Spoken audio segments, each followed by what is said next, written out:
Une feuille de contact, une bobine de 36 poses, 6 bandes de 6 photos, les photos prises l'une après l'autre. On les lit de gauche à droite comme un texte, c'est le journal d'un photographe. Ce qu'il voit à travers le viseur, son hésitation, ses ratages, son choix. Il choisit un moment, un cadrage, un autre moment, un autre cadrage. Il s'acharne, il s'arrête.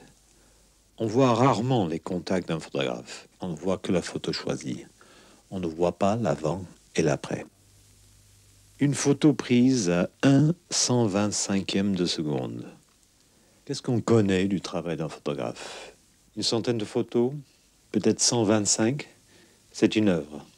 Ça fait en tout 1 seconde.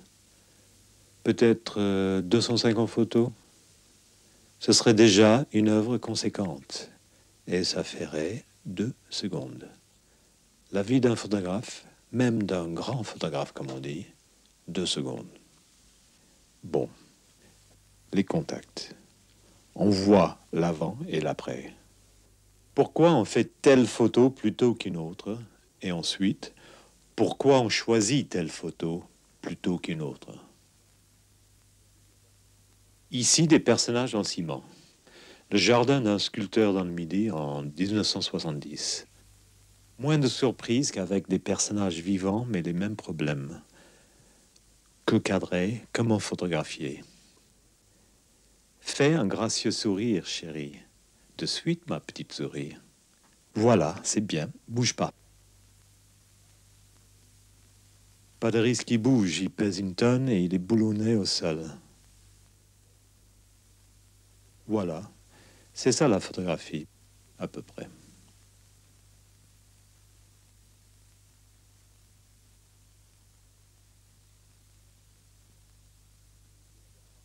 Une église de Harlem, New York, 1954. Parmi mes premières photos. 4 personnages encadrés dans une porte en position de groupe qui attendent le photographe.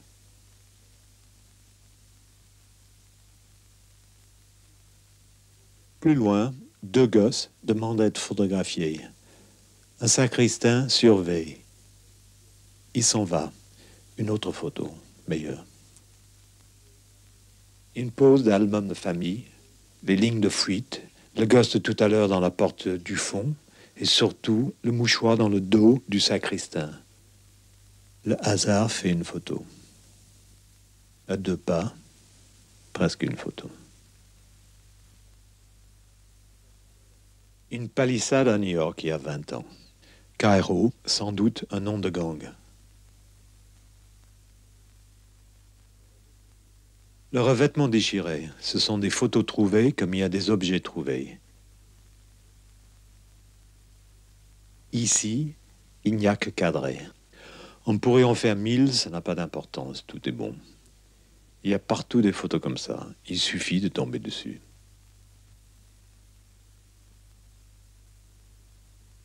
Celle-ci est peut-être meilleure que celle-là, ou que celle-ci, ou que celle-là.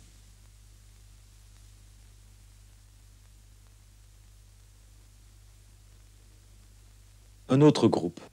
Le nain, mascotte de la rue, dans le quartier italien, New York, 1954. Être photographié, ça pouvait encore étonner à cette époque. En tout cas, ça fait rire. C'est pas possible. J'emploie le grand angle. Les types sur le côté ne se savent pas photographier. Ils se marrent et ils se révèlent. C'est l'autoportrait. Pendant 2 ou 3 minutes, c'est l'appareil qui déclenche l'hilarité. On fait le clown. Mets-lui son chapeau. On le met. Pas possible.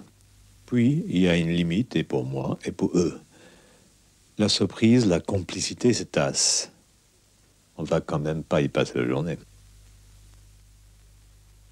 Tokyo, 1961. Des danseurs que j'amène dans le trafic du grand boulevard du Ginza. Ils avancent en se tordant convulsivement. Là, je mitraille. C'est comme si je filmais. Les danseurs avancent sur moi, je cadre, j'arme, je déclenche. Pas de moteur à cette époque d'ailleurs, je n'emploie jamais.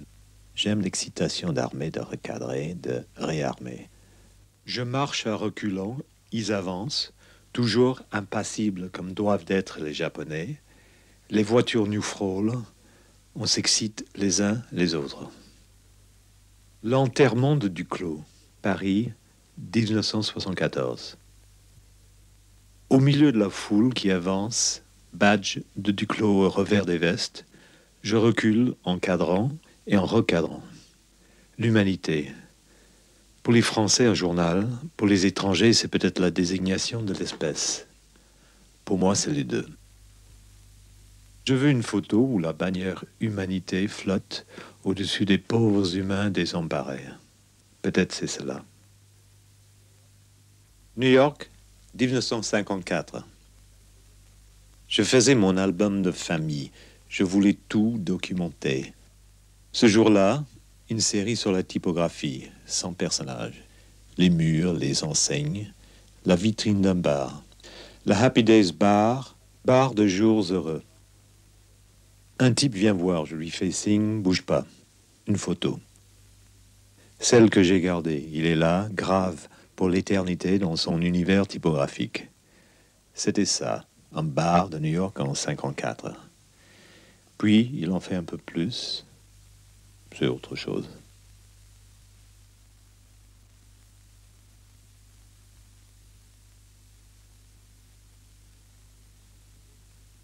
Au sud des États-Unis en 63. Un accident. Une vieille femme, traumatisée mais indemne, reste dans la voiture. On la voit au fond, on la voit plus. Le flic la cache. J'essaie de la retrouver, elle est là, la voiture enfoncée, la porte tordue.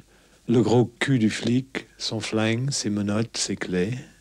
Le constat. À côté, un autre constat. La bonne femme qui conduisait, le conducteur de camion, le shérif, c'est le Highway 61 de Bob Dylan. Je me crois dans un film américain.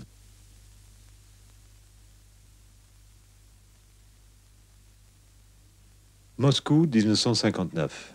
Le grand magasin Goum. Des Russes, pommettes, nuques, casquettes, chemises à carreaux. Ils se déplacent, moi aussi. Je me crois dans un film russe. Les lustres, les meubles, le soleil derrière qui brûle la pellicule. À droite, quelqu'un me surveille, méfiant. Je m'en vais. À quelques pas de là, du Tchekhov. Je photographie une femme au chandail fleuri. Ce n'est pas une photo, mais un réflexe, un détail. Une seconde plus tard, elle est toujours là, mais tout a changé. Tout s'est organisé. La lumière, l'escalier, les acteurs. C'est une photo. Paris, le 11 novembre 68. Je vais à la pêche, n'importe quoi. Plus loin, au bord du trottoir, un moment rare. Un monde. Je vois tout d'un coup. Le premier plan, le deuxième plan, le troisième, le quatrième. Couple 1, couple 2, le petit magot au fond, des gens aux fenêtres. Et comme toujours, un qui me surveille. Une deuxième photo, il n'est plus là. Ça ne marche plus. Une photo, c'est tout. Déjà pas mal. 1961 à Tokyo. Dans le métro à 8 heures du matin, il fait sombre. J'emploie des expositions lentes, un huitième de seconde par là. Des images bougées. Je joue avec le hasard. Là, quelque chose se passe. Pour moi, c'est une photo. Pour d'autres, non.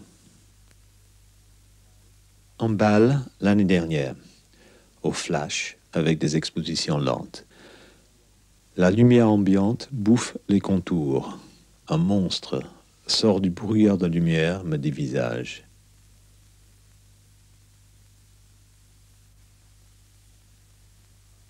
Une femme arrive, se fiche dans le flash. Je devine la photo dans le flash. Sur les contacts, je la retrouve peut-être. Parfois je suis surpris ou déçu. Là non, ça va. À la campagne il y a 2 ans. La fête annuelle de Rilly-sur-Loire, population 420. Une course d'âne. Derrière les barrières, les spectateurs. Je vais d'un groupe à l'autre. On me croit du canard local, on fait pas trop attention.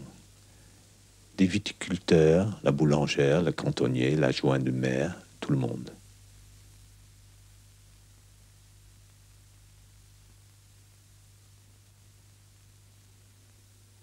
Je pourrais faire 1 kilomètre comme ça, fixant groupe après groupe.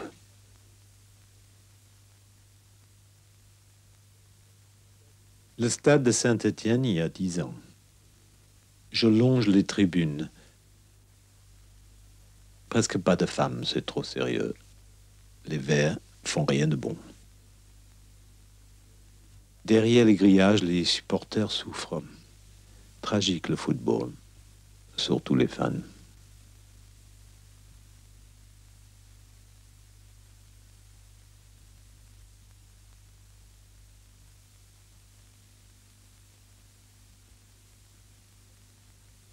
New York, 1954. Mon vieux quartier. Le Candy Store, espèce de tabac, cabine téléphonique, marchand de journaux et de banana split. Quartier général des gosses. L'un vient s'accroupir, pose. D'autres prennent sa place. D'eux-mêmes, ils prennent la pose. Tout est en place. Les pubs, les sigles, la chemise hawaïenne. C'est une photo. Je mets le négatif dans l'agrandisseur, je joue avec la mise au point. Les blancs bougent, je fais baver les noirs. C'est une autre photo, pourquoi pas. Il y a 2 ans, à Coney Island, une des plages de New York. Près du terminus de métro, on arrive avec les maillots, la bouffe, la glacière. Le désordre d'un coin de rue, la photo, une tranche de ce désordre. Au fond, contre le mur, une femme blanche et son gosse. Je cadre la foule autour d'eux, les gens bougent. Ils disparaissent. Je sens ce couple isolé au fond. Ils vont réapparaître. Non, ils sont quand même là. Je les sens. Le concert des Rolling Stones à Paris en 82. Je suis tout près, mais personne semble me voir. Je m'approche. Des regards, des visages dans tous les sens. Je cadre comme si j'étais en studio. Là, c'est presque une photo. Puis, un visage apparaît à gauche. Là, c'est une photo.